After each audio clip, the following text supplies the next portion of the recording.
भारतीय जलवायु के अंतर्गत अगला टॉपिक है वृष्टि छाया प्रदेश। वृष्टि छाया प्रदेश, वृष्टि छाया प्रदेश से बहुत तरह के सवाल पूछे जाते हैं, जैसे कि निम्नलिखित में से कौन सा राज्य या कौन सा क्षेत्र वृष्टि छाया प्रदेश के अंतर्गत आता है, या कथन कारण संबंधी सवाल पूछे जा सकते हैं। कथन कारण, ठीक है, कथन सही, कारण सही, अगर सही है तो क्या सही व्याख्या कर रहा है, इस तरह से सवाल वृष्टि छाया प्रदेश से हमेशा पूछे जाते हैं। हम वृष्टि छाया प्रदेश पढ़ेंगे, उसके बाद पिछले अध्याय में, पिछले वीडियो में मैंने आपसे जो सवाल पूछे थे उसका उत्तर मैं इस वीडियो में लास्ट में दूंगा, ठीक है, इंतजार कर लीजिए, तब तक इसे आप पढ़ लीजिए। तो वृष्टि छाया प्रदेश को पढ़ने से पहले दो शब्दावलियों के बारे में जानकारी दूंगा। हवाएं पर्वत के जिस ढाल से टकराती हैं, यह है पश्चिमी घाट पर्वत। हवाएं पर्वत के जिस ढाल से टकराती हैं उसे हम पवन सम्मुख ढाल कहते हैं, पवन सम्मुख। और हवाएं पर्वत के जिस ढाल के सहारे नीचे उतरती हैं, यानी पर्वत को पार करके जिस ढाल के सहारे हवाएं नीचे उतरते हैं उस ढाल को हम पवन विमुख ढाल कहते हैं। हवा के सामने वाला ढाल पवन सम्मुख, पर्वत के पीछे वाला ढाल पवन विमुख, ठीक है। तो जैसे अरब सागर शाखा दक्षिणी पश्चिमी मानसून की अरब सागर शाखा आती है, पश्चिमी घाट से टकराती है, और पश्चिमी घाट से टकराकर पश्चिमी घाट की पश्चिमी ढाल और पश्चिमी तटीय मैदान केरल से लेकर कोंकण तट तक खूब वर्षा करती है। हमने पिछले वीडियो में जब अरब सागर शाखा बता रहा था तो ये नहीं बताया कि इस बीच वाले भाग में क्या घटित होता है। बीच वाले भाग में वो हम पढ़ाएंगे, क्योंकि बीच वाला भाग क्या कहलाता है, पूर्वी घाट पश्चिमी घाट। बीच वाला भाग वृष्टि छाया प्रदेश कहलाता है, यही हम आज समझाना चाहते हैं। तो लिखिए कि मानसूनी हवाएं या समुद्र से आने वाली हवाएं पर्वत के सामने वाले ढाल से टकराकर पवन सम्मुख ढाल पर तो खूब वर्षा करती हैं, लेकिन मानसूनी हवाएं पवन विमुख ढाल पर या तो वर्षा बिल्कुल नहीं करती या बहुत कम करती हैं। पवन विमुख ढाल पर, यह पश्चिमी घाट का पूर्वी ढाल और यह पश्चिमी घाट का पश्चिमी ढाल। तो सागर से आने वाली हवाएं पूर्वी ढाल पर वर्षा बिल्कुल नहीं करती या तो बहुत कम करती हैं, ठीक है। अतः पवन विमुख ढाल को हम, जो पवन विमुख ढाल होता है उसे हम वृष्टि छाया प्रदेश कहते हैं, क्योंकि वहां पर वर्षा नहीं हो पाती है।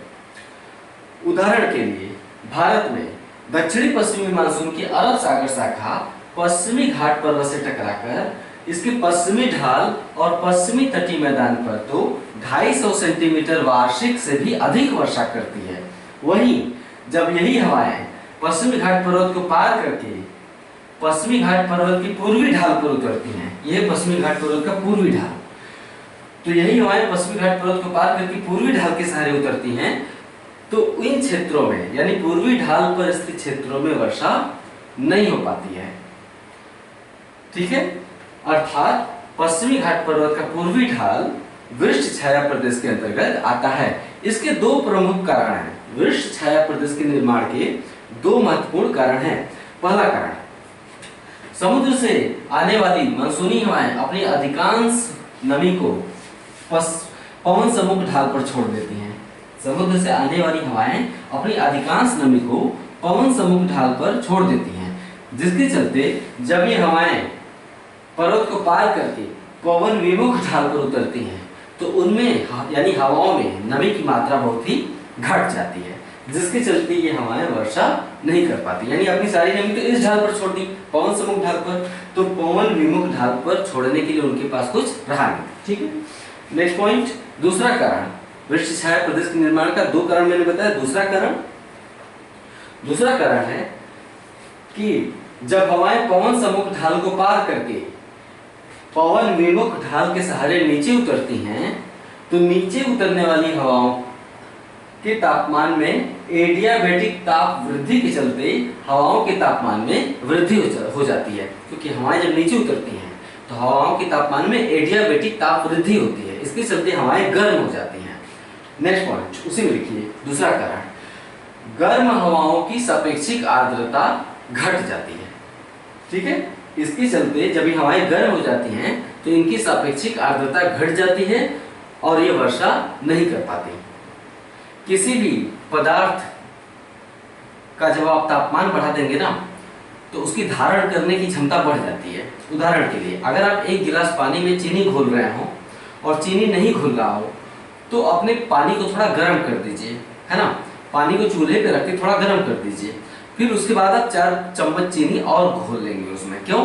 क्योंकि जल की धारण करने की क्षमता बढ़ गई। क्यों? क्योंकि जल गर्म हो गया। उसी तरह हवा जब नीचे उतरती है तो एडियाबेटिक ताप वृद्धि के चलते, ठीक है, हवा का तापमान बढ़ जाता है, और जब हवा का तापमान बढ़ जाता है तो हवा की धारण करने की क्षमता बढ़ जाती है, जिसके चलते हवा नमी को छोड़ नहीं पाती है। यानी हवा ज्यादा से ज्यादा नमी को अपने आप में समाहित रखना चाहती है, हवा नमी को छोड़ना नहीं चाहती, क्योंकि हवा गर्म हो गई है।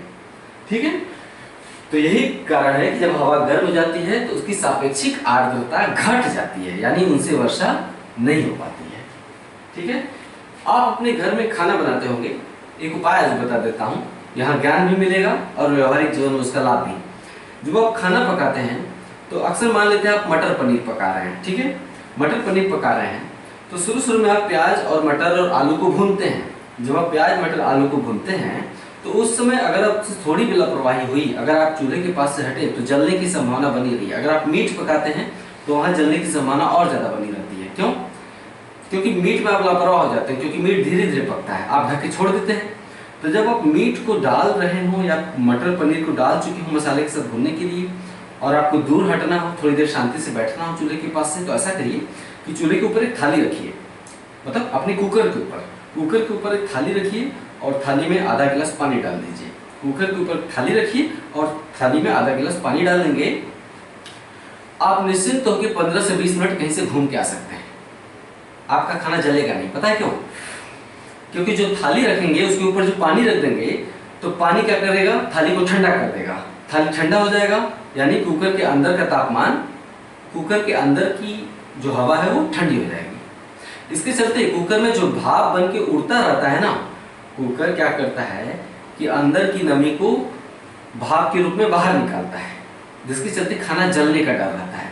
आप अगर अपनी थाली में पानी डालेंगे तो जो भाप उड़ेगा थाली से टकराएगा, और थाली के ऊपर पानी है, पानी क्या करेगा, नीचे वाले भाप को ठंडा कर देगा, और भाप थाली के सतह से लगकर जल में बदल जाएगा और जल हमेशा टपकता रहेगा। यही कारण है कि अगर आप ऊपर पानी डाल देंगे तो नीचे जल हमेशा टपकता रहता है कुकर में, और आपका खाना जलेगा नहीं। ठीक है, तो जब हवा ठंडी होती है, तो नमी को छोड़ देती है इस ढाल के सहारे। जैसे जैसे हवा ऊपर उठती है ठंडी होती जाती है और नमी को छोड़ देती है, और बरसात होता है। जैसे कुकर में बरसात होता है, कुकर में आप थाली में पानी डाल देंगे, अंदर बरसात शुरू हो जाएगा, वही हाल यहाँ भी होता है। ठीक है, तो ये हो गया वृष्टि छाया प्रदेश के निर्माण की 2 महत्वपूर्ण कारण। सॉरी, नीचे पेन गिर गया। ठीक है, इसके बाद आप लिखेंगे कि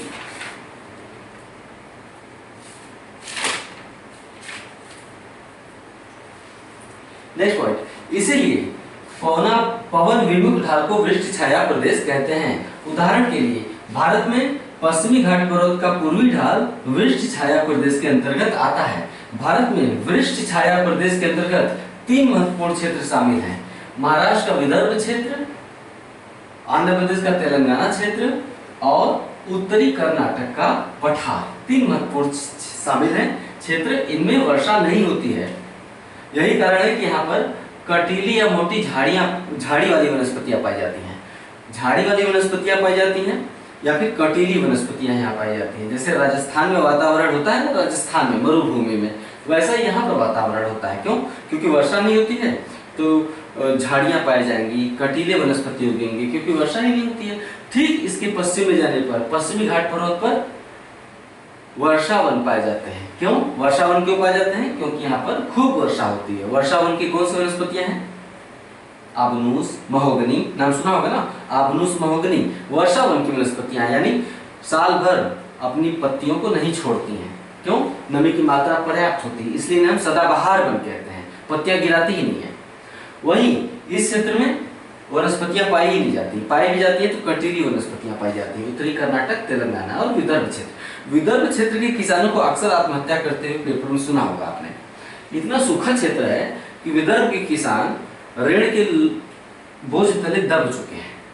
वर्षा होती नहीं है, फसल बोते हैं, फसल उनकी बेचारों की इस उम्मीद में बोते हैं कि शायद इस बार वर्षा हो जाए। किसान इस उम्मीद में यहाँ के फसल बोते हैं कि शायद वर्षा हो जाए। बैंक से लोन लेते हैं, खाद खरीदते हैं, बीज खरीदते हैं, उर्वरक खरीदते हैं, सिंचाई दूर सिंचाई से जल मंगाते हैं, संभव हो पाता है, लेकिन जब बरसात ही नहीं होती है तो उनकी सारी फसल उगने के बाद सूख जाती है। अब बेचारा किसान अपना ऋण भरे तो कैसे भरे, बैंक वाले रोज दबाव डालेंगे। इसलिए अक्सर देखा होगा कि आपने सरकारें विदर्भ क्षेत्र के किसानों के लिए एक ऋण पैकेज जारी करते हैं, जिसके तहत व्यापक पैमाने पर किसानों का ऋण माफ कर दिया जाता है ताकि वो आत्महत्या न कर पाए। विदर्भ क्षेत्र किसानों की आत्महत्या के लिए बड़ा बदनाम है। तो ठीक है, ये हो गया वृष्टि छाया प्रदेश। एक व्यवहारिक बात बताता हूँ, आपने अक्सर सुना होगा उत्तर भारत के लोग कहते हैं कि मेरे फलाने रिश्तेदार मुंबई गए, फलाने रिश्तेदार पुणे गए, है ना। जैसे सुन के लगता है कि पुणे और मुंबई एक ही है, अलग अलग नहीं है। पश्चिमी घाट पर्वत के पश्चिमी ढाल पर यहाँ पर मुंबई बसा हुआ है, यहाँ पर मुंबई बसा हुआ है, ठीक है, यहाँ पर। लेकिन पुणे यहाँ नहीं बसा हुआ है, पुणे यहाँ पर बसा हुआ है, पुणे यहाँ पर बसा हुआ है, ठीक है। यानी आप जब पढ़ेंगे सड़कों के बारे में, राजमार्गों के बारे में, तो आप देखेंगे कि जो NH4 है, NH4 राष्ट्रीय राजमार्ग संख्या 4 मुंबई से शुरू होती है और पुणे होते हुए यहाँ पे बंगलोर पहुंचती है और बंगलोर होते हुए चेन्नई आती है ना। व्यवहारिक थोड़ा पढ़ना चाहिए। मुंबई से जाने वाली जो राष्ट्रीय राजमार्ग संख्या 4 है, मुंबई, पुणे, बंगलोर और चेन्नई होकर गुजरती है। तो उत्तर भारत में दिल्ली, इलाहाबाद, बनारस, पटना, कानपुर जैसे ग्रामीण क्षेत्रों में लोग बोलते हैं कि मेरे मामा या फूफा गए हैं मुंबई या पुणे, तो मुंबई पुणे जैसे एक ही तरह आभास कराता है, क्योंकि बहुत पास पास है। पुणे यहाँ भी नहीं है, इतना दूर नहीं है, बहुत नजदीक, यहाँ पे पुणे, ठीक है, मुंबई पुणे। तो मुंबई में जहां अरब सागर शाखा द्वारा, दक्षिणी पश्चिमी मानसून की अरब सागर शाखा द्वारा घनघोर वर्षा होती है मुंबई में, और साल के अधिकतर महीनों में मुंबई में वर्षा होती रहती है, लेकिन पुणे में वर्षा नहीं हो पाती है। वहीं पुणे बिल्कुल सूखा पड़ा रहता है। मुंबई में अक्सर बाढ़ आती है और पुणे हमेशा सूखा रहता है, पुणे में वर्षा नहीं हो पाती है। क्यों? क्योंकि पुणे वृष्टि छाया प्रदेश में स्थित है, ठीक है। तो जीवन शैली भी एक है मुंबई पुणे की, भूगोल भी लगभग एक ही है, एक ही जगह पे है दोनों, लेकिन जहां मुंबई में खूब वर्षा होती है, पुणे बिल्कुल नहीं होती है। आइए पिछले वीडियो में मैंने आपसे जो सवाल पूछा था उसका उत्तर बता दूं। कोरोमंडल तट पर किन हवाओं से वर्षा होती है? उत्तर पूर्वी मानसून से वर्षा होती है कोरोमंडल तट पर। साथ ही उष्ण कटिबंधीय चक्रवातों से भी वर्षा होती है। कोरोमंडल तट पर उत्तर पूर्वी मानसून से भी वर्षा होती है और बंगाल की खाड़ी में बनने वाले उष्ण कटिबंधीय चक्रवातों से भी वर्षा होती है। अगला पॉइंट, अगला टॉपिक में उष्ण कटिबंधीय चक्रवात पढ़ाऊंगा आपको, इंतजार कर लीजिए। अगला सवाल था पश्चिमी विक्षोभ की उत्पत्ति कहाँ होती है?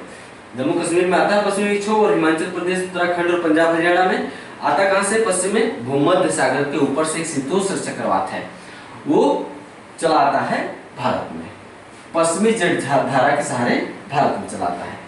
तो पश्चिमी विक्षोभ एक शीतोष्ण चक्रवात है। नेक्स्ट, पश्चिमी विक्षोभ की उत्पत्ति भूमध्य सागर पर होती है और पश्चिमी विक्षोभ क्या है? एक शीतोष्ण चक्रवात है। राजस्थान के माउंट आबू में किन हवाओं से वर्षा प्राप्त होती है? पिछले वीडियो में मैंने बताया था कि राजस्थान के माउंट आबू में दक्षिणी पश्चिमी मानसून की अरब सागर शाखा पहुंचकर गुरु शिखर चोटी से टकराती है और माउंट आबू में वर्षा हो जाती है, ठीक है। मानसून किस भाषा का शब्द है? अरबी भाषा का शब्द है। मानसून पूर्व फुहार भारत के किन राज्यों की विशेषता है या किन क्षेत्रों की? मानसून पूर्व फुहार तमिलनाडु, केरला और कर्नाटक की विशेषता है, विशेष रूप से तमिलनाडु, केरला और कर्नाटक की विशेषता है मानसून पूर्व फुहार। नेक्स्ट, बंगाल का शोक किस नदी को कहते हैं? दामोदर नदी को कहते हैं।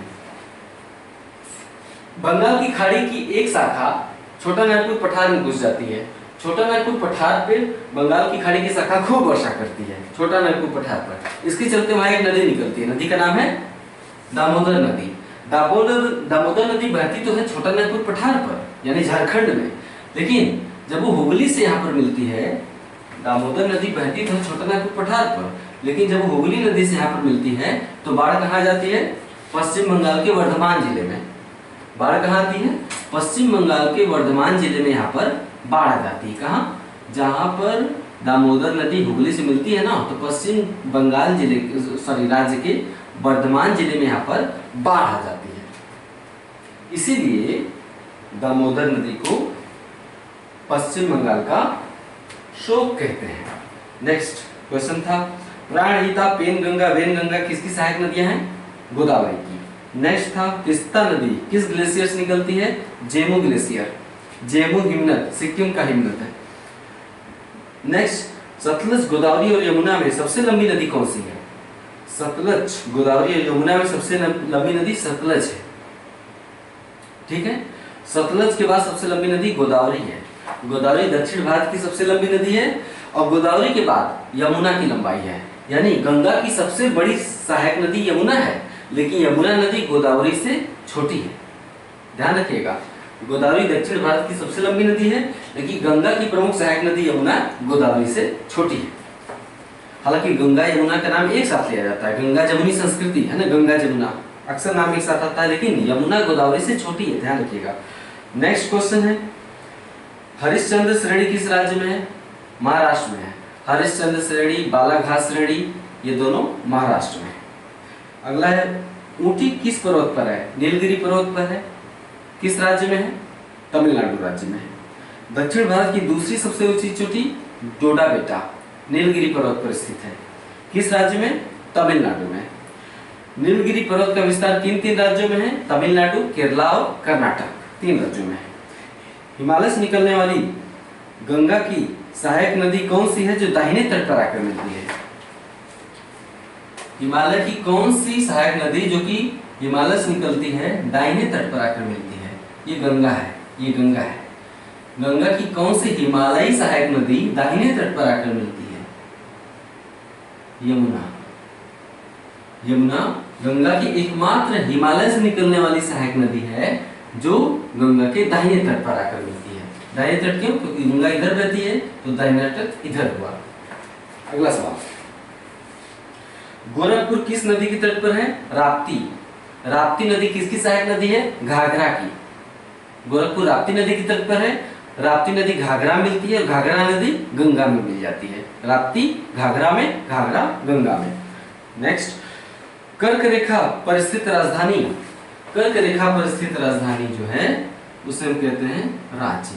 रांची यहाँ पर है और कर्क रेखा यहाँ से गुजरती है, तो रांची कर्क रेखा पर स्थित है। नेक्स्ट पांडिचेरी के 4 जिले कौन कौन से हैं और किन राज्यों में है? पांडिचेरी का एक जिला, पांडिचेरी के 4 जिले हैं। एक जिला माहे है केरला में, पांडिचेरी का एक जिला माहे है केरला में। पांडिचेरी का एक जिला कराईकल है तमिलनाडु में। दूसरा जिला है पुदुचेरी, दूसरा जिला है पांडिचेरी को हम ठीक है, पांडिचेरी का एक माहे जिला केरला में, एक कराईकल तमिलनाडु में, पुदुचेरी राजधानी है वो भी तमिलनाडु में, और यनम, यनम यहाँ पर है आंध्र प्रदेश में। पांडिचेरी की 4 जिले हैं, तमिलनाडु केरला में माहे, तमिलनाडु में कराईकल और पुदुचेरी, और आंध्र प्रदेश में यनम। पांडिचेरी की 4 जिले हैं, 3 राज्यों में है, केरला, तमिलनाडु और आंध्र प्रदेश में। नेक्स्ट भारत का कौन सा राज्य 3 तरफ से बांग्लादेश से घिरा हुआ है? आप अपने मैप में देख के ज्यादातर लोग सही उत्तर दे चुके हैं। त्रिपुरा। त्रिपुरा 3 तरफ से बांग्लादेश से घिरा हुआ है। ये हो गए, ठीक है। नेक्स्ट वीडियो की जल्दी इंतजार करिए, मैं जल्दी ही डालने वाला हूँ नेक्स्ट वीडियो। इसी तरह से जुड़े रहिए।